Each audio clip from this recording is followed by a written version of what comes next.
The YNW Melly trial might get even harder for Melly if this motion is granted. Prosecutor Alexandra Buckaloo filed a motion for admissibility of consciousness of guilt evidence and request for a ruling prior to jury being sworn. This is a 24-page document that recounts everything that's happened in the night of the murders, but then it also explains the witness tampering that allegedly happened as well on camera, and then the jail calls, and the code language that Melly allegedly said to his ex-girlfriend in the notes. And basically the prosecutor wants this to be in court evidence. They want this to be in the trial, that he was trying to talk to his ex-girlfriend who was a witness for the state, which would essentially be an immediate L. Like, he would have no chance of beating this case if this is in court. Zero chance. He would be fried. So yeah, I'm going to read this document real quick. If you're new to my channel, subscribe from my Twitter and Instagram. Let's go. State's motion for admissibility of consciousness of guilt evidence and request for ruling prior to jury being sworn. So they're requesting for this to be solved before the jury is sworn in. And then they go on to explain the whole statement of the facts from all the way to the beginning on October 26th when the murders happened and everything. Cortland Henry dropped off the bodies. Cortland talking about the drive-by that supposedly happened and pointing them to the wrong direction the entire time. Pointing them to areas where clearly a drive-by didn't happen. Detectives and officers walked the area on foot. It should be noted not a single report of gunshots were reported to the Broward County Communications Center. Testing by RJ Lee Laboratories showed that Cortland Henry has a small number of particles consistent with GSR in his hands. So it keeps going on and on about the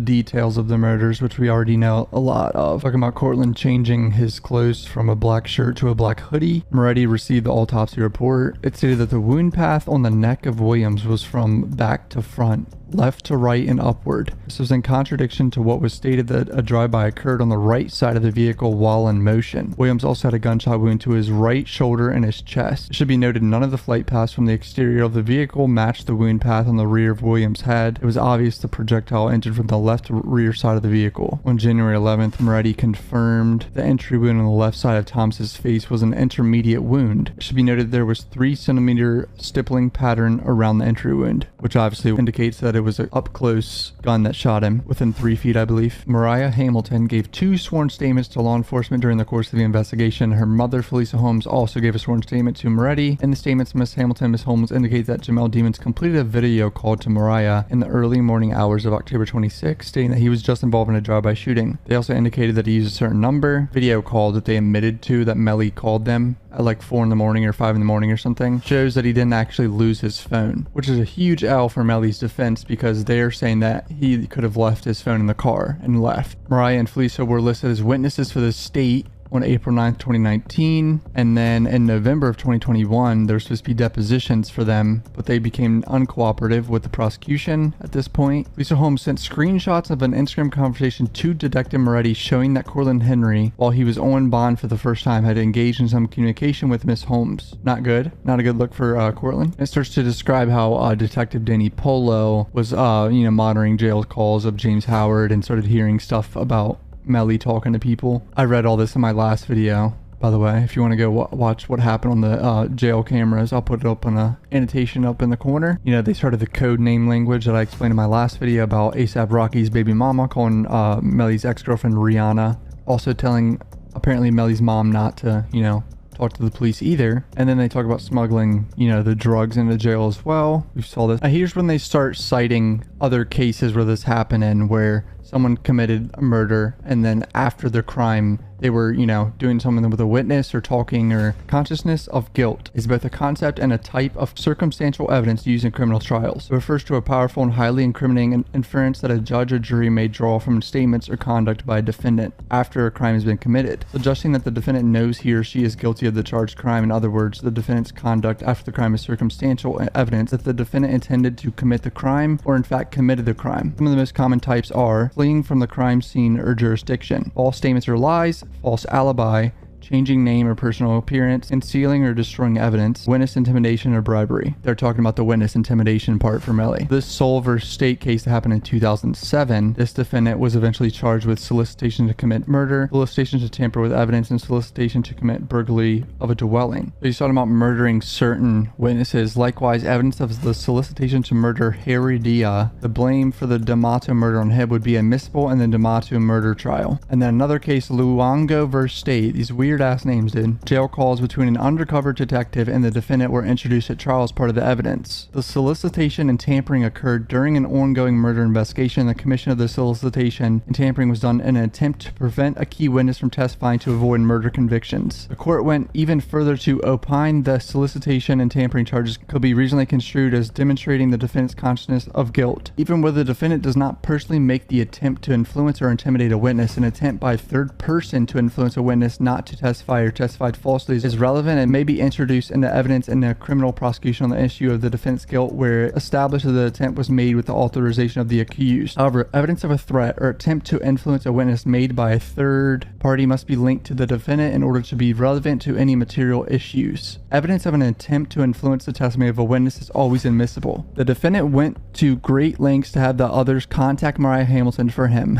Because he was in jail and had his phone privileges taken away from BSO. Not only did he use his fellow gang member, Terrence Mathis, who was in custody with him, he also utilized his co-defendant, Cortland Henry, who was out on the pretrial release at the time. Making sure Miss Hamilton did not appear in court is clear consciousness of guilt evidence. This evidence mirrors the Luongo case, which is out of the Broward County, and just like the Luongo, the solicitation and tampering occurred during an ongoing murder investigation, and the commission of solicitation and tampering was done in an attempt to prevent a key witness from testifying to avoid murder conviction. State hereby moves this honorable court to grant the state's motion for admissibility of consciousness of guilt evidence and request for a ruling prior to jury being sworn. If this is allowed in court and this judge grants this motion for the state to be able to show the jury that Melly went through these great lengths, you know, apparently sending a note under his jail door to someone to say on the phone to Cortland Henry, for Cortland Henry to then contact Mariah Hamilton, he's fried.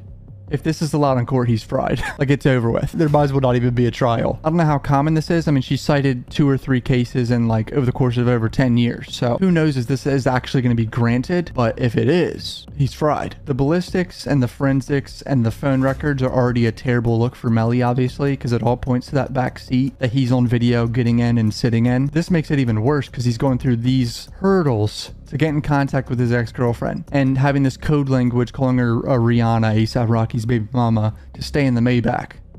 It's an L. It's over, boys. This is not going to go well if this is in court. And it might be granted soon because they want it to be done within, you know, a month or 2. So we'll know soon. But if this is granted, he's fried. I wonder how his team is going to respond. I'm sure they're going to come back fighting like always. Melly's mom said this is absolutely a violation of his entire civil rights. This is so crazy. This is ridiculous. And she said that she doesn't know anything about the case. Make it make sense. Yeah, that was cap. That was just to get more time. Judge Murphy, the world is watching the state not playing fair. Make it right, sir. Let's talk about the garbage you hauled out from his house the morning after.